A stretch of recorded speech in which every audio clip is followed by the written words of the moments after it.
பெரியவா போற்றி, பெரியவா போற்றி, பெரியவா என் நாட்டவர்க்கும் இறைவா போற்றி, இறைவா போற்றி, இறைவா சர்வஜா சர்வவியாபி மகா பெரியவா சரணம், மகா பெரியவா சரணம், சர்வஜா சர்வவியாபி மகா பெரியவா சரணமாய பிறப்பருக்கும் மகா பெரியவா போற்றி, மாய பிறப்பருக்கும் மா பெரியவா போற்றி. அபார கருணா சிந்தம் ஞானதம் சாஸ்திரூபினம் ஸ்ரீ சந்திரசேகர குரும் பிரமாமதானவம் கலியுகதையும் காஞ்சமானது யூடியூப் சேனல் பிரத்யேகமான மகாபரிட பக்தர்களுக்கு ஏற்பட்டு கொண்டிருக்கும் அனுபவங்களை ஒவ்வொரு நாளும் ஒரு அனுபவத்துக்கு ஒரு தலைப்பு. அனுபவத்தோட தலைப்பு நீ பார்த்தேன் நீயே அது சரியாக வரலை, நீ பார்த்தேன் நீயே அது சரியாக வரலை. இந்த சேனலை இதுக்கு சப்ஸ்கிரைப் பண்ணாலும் பண்ணுவோம், தினமே பாருங்கள். நம்ம ஏற்கனவே சொல்லியிருந்த மாதிரி இந்த ஸ்ரீனிவாசன் ஸ்ரீமதி பத்மினி ஸ்ரீனிவாசன் இவா வந்து பிரபல கர்நாடக மியூசிக் விதூஷி. அவள் வந்து காயத்ரி கிரீஷ் அவளோட பேரண்ட்ஸ். அவள்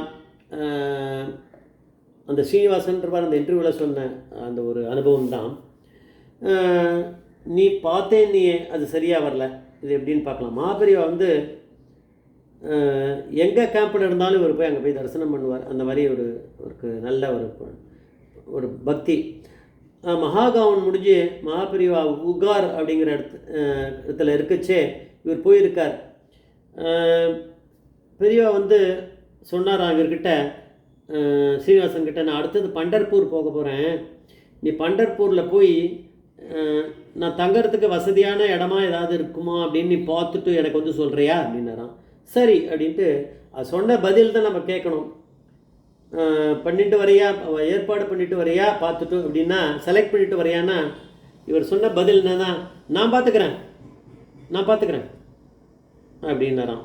அது சொல்கிறாரு பாவம். இப்போ வயசாகி ரொம்ப வயசாகிடுத்து. அவர் சொல்கிறார் அந்த வார்த்தை நான் பார்த்துக்கிறேன், நான் அப்படிங்கிற வார்த்தை அதுக்கு இன்னும் தண்டனை கொடுக்கணும்னு இவர் எப்பேற்பட்ட பக்தி உள்ளவர் ஸ்ரீனிவாசன். இருந்தாலும் அதை நம்மளுக்கெல்லாம் புரியணுங்கிறதுக்காக தான் இந்த லீலையை நடத்திருக்கார் பெரியவா எப்பேற்பட்ட பரமேஸ்வரன்.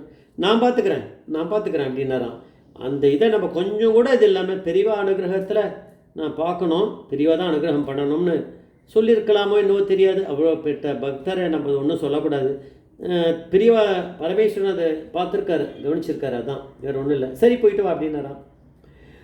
இவர் அங்கே போனார். போய் ஒரு மடத்தில் இருக்க ஒருத்தரை கூட்டிட்டு அங்கே போய் பண்டர்பூரில் போயிட்டு ஒரு இடத்த பார்த்துட்டு வந்தார். அவர் போயிட்டார், இவர் வந்து மெட்ராஸ்க்கு வந்துட்டார் போல இருக்குது. இதுதான் நான் பார்த்துக்கிறேன்ட்டார. வந்துட்டு ஒரு வாரம் தான் போயிருக்குமா, திருப்பி இவர் கிளம்பி ஸ்ரீனிவாசன் திருப்பி தரிசனம் பண்ண போயிட்டார் போல இருக்குது பெரியவாளை. அதே இடத்துல உகாரிலே பண்ண போயிட்டார். அப்போ உகார்கிட்ட போனவுடனே பெரியவா கிட்ட ஸ்ரீனிவாசன் அவர் நமஸ்காரம் பண்ணி எழுந்தவுடனே, நான் பார்த்துக்கிறேன்ட்டு நீ பண்டர்பூரில் போய் பார்த்தியே, அந்த இடம் சரியில்லையே அப்படின்னாராம். ஒரு முழிச்சார். வந்தவருக்கும் தெரியாது, அது யார் கூட போனாரோ அவருக்கும் தெரியாது, இவருக்கும் தெரியாது. அந்த இடத்துல ஒரு சமாதி இருக்கே அப்படின்னாராம். யாருக்கும் தெரியாது. அங்கே ஒரு சமாதி இருந்திருக்கு. யாரும் அங்கே காலமானாலும் அவரோட சமாதி இருக்குது. இவருடைய அந்த கேம்புக்குள்ளே சமாதி இருந்தால் பெரியவா எப்படி அதுக்கு இது சரிப்பட்டு வரும்? பெரியவா சொல்லிட்டு அங்கே ஒரு சமாதி இருக்கே, நீ பார்க்கலையேன்ட்டார். நான் பார்த்துக்கிறேன்னு சொன்னதுக்கு அது என்னன்றதை அவர் பெரியவா பண்ணி காமிச்சிருக்கார். அந்த மாதிரி வார்த்தையே வரக்கூடாது. சரி பரவாயில்ல.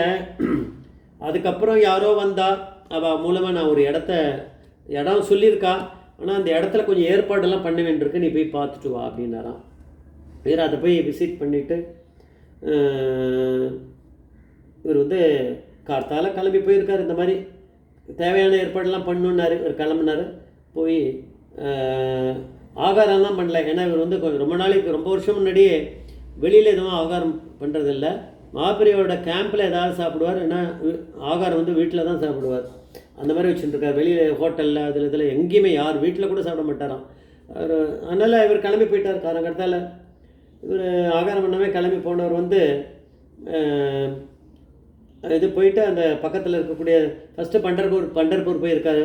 அங்கே போய் அந்த சொன்ன எந்த இடமோ அந்த இடத்துல என்னென்னலாம் தேவை அப்படிங்கிறத ஒரு பிளான் ஒன்று பண்ணிட்டார். பெரியவா வந்து ஒரு தங்கறதுக்கு ஒரு தனியாக ஒரு ரூம் ஒன்று, அப்புறம் வந்து பெரியவா பூஜை பண்ணுறதுக்கு, பெரியவா இப்போ பெருசாக பூஜை பண்ணல, இருந்தாலும் ஒரு இடத்து பண்ணுறதுக்கு, தரிசனம் கொடுக்கறதுக்கு ஒரு இடம் வேணும், ஆகாரம் பண்ணுறவாளுக்கெல்லாம் அது ஒரு இடத்துல வேணும், சமையல் பண்ணுறதுக்கு ஒரு இடம் வேணும். இந்த இடத்தெல்லாம் இருக்க மாதிரி பண்ணிட்டு அதுக்கு அந்த ஜிங்க் ஷீட் வாங்கி அடித்து அதுக்கு கம்பி அதெல்லாம் போட்டு அந்த கம்பெல்லாம் போட்டு அதெல்லாம் பண்ணுறதுக்கு அதுக்கு போல்ட்டு நட்டு அது இது என்ன ஒன்றுமோ எல்லாத்தையும் அவர் வாங்கினோம். அதுக்கான இதெல்லாம் ஜிங்க் ஷீட் அதெல்லாம் கூரை அதெல்லாம் அதுக்கான இதெல்லாம் எல்லாத்தையுமே வாங்கிட்டார். மெட்டீரியல்லாம் வாங்கிறதுக்கு வந்து இவர் வந்து பக்கத்தில் உகார்லேருந்து கிளம்பி இதுக்கு போயிருக்கார், வேற ஒரு இடம். அதாவது அங்கேருந்து இங்கே வந்துட்டு உள்ளே வரல, ஒரு அங்கே போய் பார்த்துட்டு மெட்டீரியல் வாங்கிறதுக்கு வேற ஒரு இடத்துக்கு போயிருக்கார் பக்கத்துலேயே கர்நாடகாவில். அதை போய் அதெல்லாம் வாங்கிட்டு அதெல்லாம் ஒரு ஏற்பாடு பண்ணி அங்கே அனுப்பணுமே. அவர் வண்டியில் போட்டுக்கிட்டு அதெல்லாம் எடுத்து அமுச்சு பண்டரப்பூருக்கு போகிறதுக்கெல்லாம் அமுச்சு விட்டுட்டு அவர் வந்து ஒரு பஸ்ஸில் உகாரில் திருப்பி பெரியவா கிட்ட இதை ரிப்போர்ட் பண்ணுறதுக்காக இறங்குறார் போல பஸ் ஸ்டாப்பில்.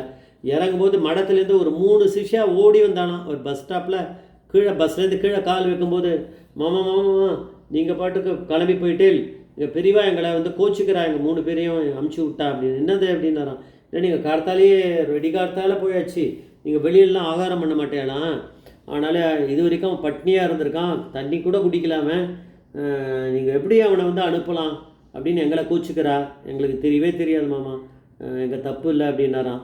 அதனால் சரி பரவாயில்லன்னாராம். இல்லை நீங்கள் வந்து இப்போ பெரியவாளை பார்க்காதீங்க, எங்களை தான் கோச்சிப்பார், நீங்கள் எங்கள் கூட வாங்க, அதில் மடத்துக்கு அங்கே போவோம், கேம்புக்கு போவோம், அங்கே வந்து முதல்ல நீங்கள் ஆகாரம் பண்ணுங்கள், ஆகாரம் பண்ணி முடிச்சுட்டு சாயங்காலமாக ரொம்ப இன்னும் லேட்டாக நீங்கள் வந்து பெரியவாளை போய் தரிசனம் பண்ணுங்க, போகிறோம், ரெஸ்ட் எடுத்துகிட்டு போங்க, பெரியவா சொல்லியிருக்கா அதெல்லாம் அப்படின்னு. சரின்னு அப்போ பெரியவா வந்து எப்படி இப்படியே இருக்கார் அப்படியே இருக்கார்.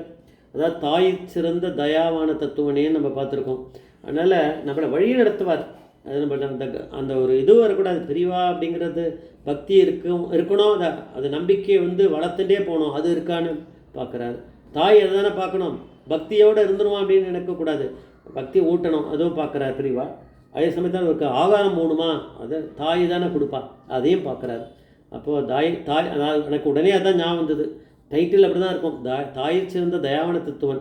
தாய் தானே அவனுக்கு குணமும் நல்லா இருக்கணும், அவனுக்கு உடம்பும் நல்லா இருக்கணும்னு நினைப்பார். அதை பெரியவா நினச்சிருக்கா. ஜெய் ஜெய்சங்கர் மகாபிரிய பாதவிச்சரம் மகாபிரிய பாதவிச்சரம்.